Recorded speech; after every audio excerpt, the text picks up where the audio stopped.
कि आप लोग सुन रहे होंगे कि ट्रक ड्राइवरों की स्ट्राइक जो है बहुत ज़ोरों शोरों पे है।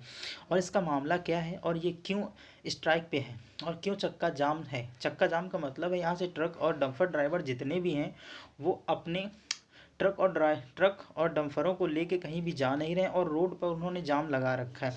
और उनकी डिमांड है, क्या डिमांड है उनकी और क्या वो मांग रख रहे हैं सरकार से, उन सभी बातों को हम चर्चा करेंगे यहाँ पे। लेकिन उससे पहले हम लोग यहाँ पे देख लेते हैं की इमेज और इसमें क्या इन लोगों ने कर रखा है। देखिए यहाँ पे देख रहे हैं जैसे आप लोग कि यहाँ पे बहुत सारे ट्रक और डंफर खड़े हुए हैं, ठीक है। तो इनको जाने नहीं दिया जा रहा है, जो जाना भी चाह रहे हैं उनको नहीं जाने दिया जा रहा है। क्यों? क्योंकि इन लोगों की मांग है, डिमांड है कुछ और उसको सरकार तक पहुँचाना इनका लक्ष्य है। और ये ट्रक ड्राइवर जो हैं या फिर डंफर ड्राइवर जो हैं या फिर चक्का कह लीजिए, इनके स्ट्राइक करने से आम जनता को बहुत सारा नुकसान झेलने को पड़ सकता है। जैसे हम लोगों को सब्जियां ज़रूरत है, फल ज़रूरत है, पेट्रोल डीजल की आवश्यकता है, तो आना तो सब इन्हीं से।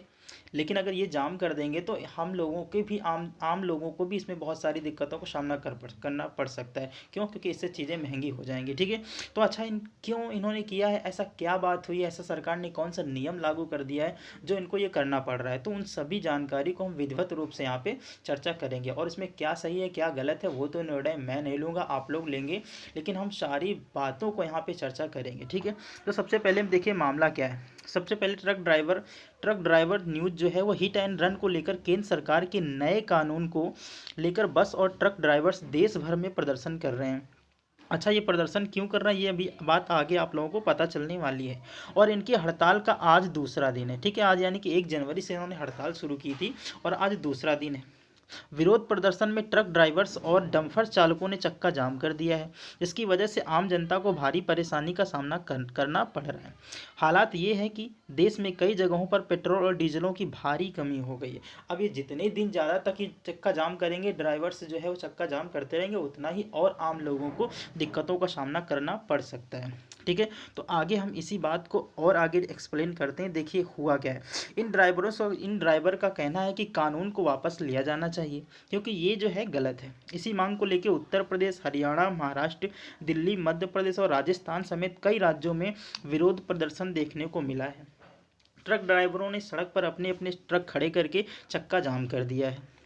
अच्छा, मामला क्या है। हिट एंड रन के नए कानून में ऐसा क्या है जो ट्रक ड्राइवरों को इस हालत में लाने के लिए मजबूर कर दिया है। सबसे पहले यहाँ पे हम लोग देखिए लिखा हुआ है कि दरअसल केंद्र सरकार ने अपराध को लेकर हाल ही में नए कानून बनाए हैं। इसके तहत अगर कोई ड्राइवर या फिर कोई ट्रक ड्राइवर या फिर कोई डंपर ड्राइवर या फिर कोई बस चालक किसी शख्स को कुचल कर भाग जाता है तो उसे 10 साल की सज़ा दी जाएगी। इसके अलावा उसके ऊपर लाखों रुपए का इनाम भी रखा जाएगा। यानी कि 10 साल की सज़ा और यहाँ पे शायद कंफर्म नहीं मैं कह सकता हूँ, लेकिन यहाँ पे 10 लाख रुपए का प्रावधान रखा गया है, ठीक है। अगर कोई भी ड्राइवर जो है वो किसी व्यक्ति को कुचल जाता है तो उसको 10 लाख रुपए और 10 साल की सज़ा यहाँ पर काटनी पड़ेगी। इससे पहले आरोपी ड्राइवर को कुछ दिनों के भीतर जमानत मिल जाती थी। हालांकि पुराने कानून में भी 2 साल की सज़ा का प्रावधान था, अब इसे बढ़ाकर 10 साल कर दिया गया है। तो पहले क्या था, जब पहले कानून था उसमें क्या था कि जो ट्रक ड्राइवर है वो किसी अगर व्यक्ति को कुचल देता था तो उसे मिनिमम या फिर मैक्सिमम 2 साल की सज़ा होती थी, लेकिन वो जमानत में कुछ दिन बाद ही बाहर आ जाता था। लेकिन अब सरकार ने ये नियम लागू कर दिया है कि अब कोई भी ट्रक ड्राइवर या फिर बस ड्राइवर या फिर डंपर ड्राइवर अगर किसी व्यक्ति को कुचलता है तो उसे मिनिमम जो है मिनिमम 10 साल की सज़ा दी जाएगी, ठीक है। मिनिमम 10 साल की सज़ा दी जाएगी और उसको 10 साल की सज़ा के बावजूद उसको 10 लाख रुपए का पे करना पड़ेगा।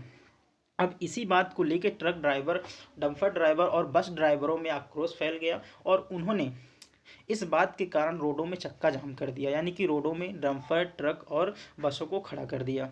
अब कौन सही है कौन गलत है इसका मैं फैसला आपको लास्ट के अंत में क्वेश्चन के थ्रू देने वाला हूँ, ठीक है। अब देखिए आगे, चालकों ने किया चक्का जाम, आम जनता परेशान। दूसरा, इस कानून को लेकर ड्राइवर्स ने ज़बरदस्त गुस्सा आया है। इन लोगों का कहना है कि ये सरासर गलत है, सरकार का ये कानून वापस लेना चाहिए। ट्रक चालकों की हड़ताल का असर नवी मुंबई स्थित पीएमसी सब्जी मार्केट पर भी पड़ता देखने को मिला है। आमतौर पर पीएमसी सब्जी मार्केट में हर रोज 600 ट्रक आते थे। 600 से 700 ट्रक सप्लाई सब्जी की होती थी, लेकिन वर्तमान में जो आज की स्थिति वहां पर केवल 500 ट्रक ही आए हुए हैं। अब अगर आज तो ठीक है 500 भी आ गए, लेकिन अगर कल और परसों और जाम लगा रहता है तो यहाँ पे 100 से भी कम ट्रकों के आने की संभावना व्यक्त की गई है, और ऐसे में आम जनता के लिए बहुत ही दिक्कतों का सामना करना पड़ सकता है। अब देखिए, अब ये क्या गलत है क्या सही है ये तुम आप लोग फैसला करना, ठीक है। मैं इसके बारे में तुमको डिटेल में यहाँ से एक्सप्लेन कर रहा हूँ, क्योंकि अभी हाल ही में सड़क सुरक्षा की एक रिपोर्ट आई थी और उसमें मामले जो है बहुत ख़राब थे। हमारा देश जो है बहुत ही परेशानियों से गुजर रहा था। उसमें से क्या है, उस प्रश्न के अंतर्गत मैं आपको सब कुछ समझाने की कोशिश कर रहा हूँ। देखिए प्रश्न लिखा हुआ है, हाल ही में जारी हाल ही में जारी सड़क सुरक्षा पर वैश्विक स्थिति रिपोर्ट 2023 में विश्व में सड़क हादसों में होने वाली मौतों में कितने प्रतिशत की कमी आई है। देखो यहाँ पर तो कमी आई है, यहाँ पर कितने प्रतिशत की कमी आई है, तो यहाँ पे 5% की कमी आई है। लेकिन अगर भारत के मामले में देखा जाए तो भारत में 15% का इंक्रीज हुआ है, ठीक है, यानी कि 15% की वृद्धि हुई है। और इसी रिपोर्ट को देखकर ही केंद्र सरकार ने इन नियमों को लागू किया है, क्योंकि इन नियमों से क्या होगा कि जो लोग, जो ट्रक ड्राइवर्स थे, जो बस ड्राइवर्स थे, जो डंपर ड्राइवर्स थे, रात में देखते थे किसी व्यक्ति को और सीधा ऐसे ही चढ़ा के चले जाते थे, उन लोगों ने रिस्पॉन्सिबिलिटी नाम की कोई भी चीज़ दिखानी शुरू ही नहीं की थी, क्योंकि उनको लगता था कि मैं ही सब कुछ हो चुका हूँ, ठीक है। अगर कोई भी व्यक्ति साइकिल से जा रहा है, पैदल जा रहा है, उसको ऐसे ही चढ़ा के चले जाते थे। और मैं आपको बता दूं यहाँ पे कि ट्रक ड्राइवर और बस ड्राइवर और ये डंपर ड्राइवरों की वजह से ही सबसे ज़्यादा जो है मृत्यु लोगों की, जो पैदल चलने वाले या फिर जो फुटपाथ पर चलने वाले लोग थे उनकी जाने गई है। 2010 से लेकर 2020 तक के जितने भी आंकड़े हैं उसमें ट्रक ड्राइवर या फिर जो मोटरसाइकिल वाले हैं या फिर हम कह सकते हैं जो कार वाले थे, इनकी मृत्यु तो कम हुई है, लेकिन जो पैदल चलने वाले थे, जो साइकिल से चलने वाले थे, जो फुटपाथ पर चल रहे थे, उनकी मृत्यु के आंकड़ों में इजाफा देखने को मिला है। और इसी को देखते हुए सरकार ने ये फैसला लिया है कि जो ट्रक ड्राइवर है वो अपनी मनमानी कर रहे थे, तो इनको मनमानी में इनकी रोकथाम की जाए, और ये मेरे अकॉर्डिंग ये सही हुआ है, ठीक है। अभी मैं आपको और आंकड़े दिखाना चाह रहा हूँ। देखिए, सड़क सुरक्षा पर वैश्विक स्थिति रिपोर्ट को विश्व स्वास्थ्य संगठन के द्वारा जारी किया गया। अब वो तो रहा राजनीतिक मुद्दा, लेकिन ये हम लोगों का मुद्दा है पढ़ाई के दम पे, ठीक है। तो देखिए लिखा हुआ है, सड़क सुरक्षा पर वैश्विक स्थिति रिपोर्ट को विश्व स्वास्थ्य संगठन के द्वारा जारी किया गया है। सड़क हादसे में विश्व में तो मामले कम हुए लेकिन भारत में बढ़े हैं, ठीक है। यहाँ पे देखना, याद रखना कि सड़क हादसे में विश्व में मामले कम हुए लेकिन भारत में बढ़े। विश्व में कितने कम हुए तो आप बताओगे 5%, लेकिन भारत में कितने बढ़े तो आप लोग कह दोगे 15% का मामला क्या हो गया, वृद्धि हो गई। वर्ष 2010 और 2021 के बीच विश्व भर में 5% जो है मामले सड़क हादसे में कमी आई है। पूरे विश्व में सड़क हादसों में एक वर्ष के दौरान, पूरे विश्व में, इसमें मैं भारत को भी इंक्लूड कर रहा हूँ, पूरे 11 लाख लोगों की मृत्यु हो जाती है। लगभग ये आंकड़ा है, लगभग 11 लाख लोगों की मृत्यु जो है वो सड़क हादसों में हो जाती है। जबकि भारत में ये मृत्यु दर जो है 15% की वृद्धि हो गई है। पहले क्या था कि वर्ष 2010 में जहां 1.34 लाख लोगों की मृत्यु होती थी, वहीं 2021 का जो मामला आया है, 2021 की रिपोर्ट आई है, उसमें 1.54 लाख लोगों की मृत्यु हो गई है।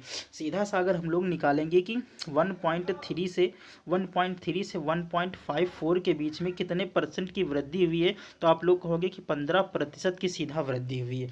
और ये वृद्धि कैसे हुई, यहाँ के ट्रक ड्राइवर, यहाँ के बस ड्राइवर और यहाँ के जितने भी ड्राइवर हैं, इन्होंने बहुत ज़्यादा अपने आप को तानाशाह समझ रखा था। कोई भी व्यक्ति साइकिल चालक या फिर मोटरसाइकिल चालक या फिर पैदल वाला, इनको समझते ही नहीं थे बिल्कुल भी। और दूसरी बात, यहाँ पे जो आम जनता थी, यहाँ के जो नियम व कानून थे, ट्रैफिक नियम थे, उनको भी लोगों ने बहुत अवहेलना की। लोगों के पास गाड़ी आते ही वो लोग स्टंट करने लगे। लोगों के पास फोर व्हीलर आई, लोगों ने फोर व्हीलर को चलाना सीखा ही नहीं, तो सीखने से पहले ही वो लोग फास्ट एंड फ्यूरियस के मुख्य अभिनेता बन गए।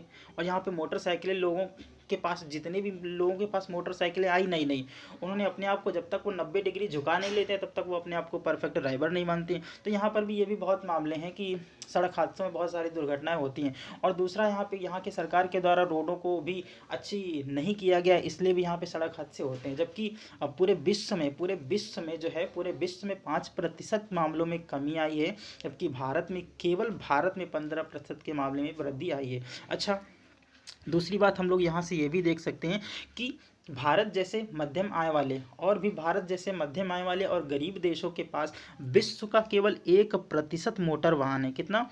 1% मोटर वाहन है। 1% मोटर वाहन होने के बावजूद यहाँ पे 90% मौतें इन्हीं गरीब और मध्यम आय वाले देशों में होती हैं। ठीक है, तो मैंने यहाँ पे वो सारा डिस्कशन किया है जो इस समय चर्चा में चल रहा है। तो आप लोग यहाँ से डिसाइड करिए कि गलत कौन है, सही कौन है। ठीक है, अगर आपको पता ही है कि मोदी सरकार के द्वारा जो भी निर्णय लिया जाता है उसमें बहुत कम ही ऐसे निर्णय होते हैं जिनको वापस किया जाता है। ठीक है, जैसे आप लोग देख ले, केवल एक ही मुद्दा था ऐसा जो किसान वाला था, उसको ही वापस किया गया था। बाकी जितने भी मुद्दे थे उनको सरकार ने सबको पास कर दिया। और ये जो 3 कानून अभी हाल ही में पास में, उन्हीं में से एक ये है कि आईपीसी की धारा में बदलाव किया गया है। पहले 2 साल का प्रावधान था, अब उसमें 10 साल का प्रावधान हो गया और 10 लाख रुपए भी देने पड़ेंगे। ठीक है, तो यहाँ से मैंने आज का जो चलचित्र मुद्दा था उसको मैंने उठाया है। आप लोग बताइए कमेंट में क्या सही है क्या गलत है। ठीक है, मिलते हैं नेक्स्ट वीडियो के साथ नेक्स्ट दिन, तब तक के लिए बाय, टेक केयर, जय हिंद।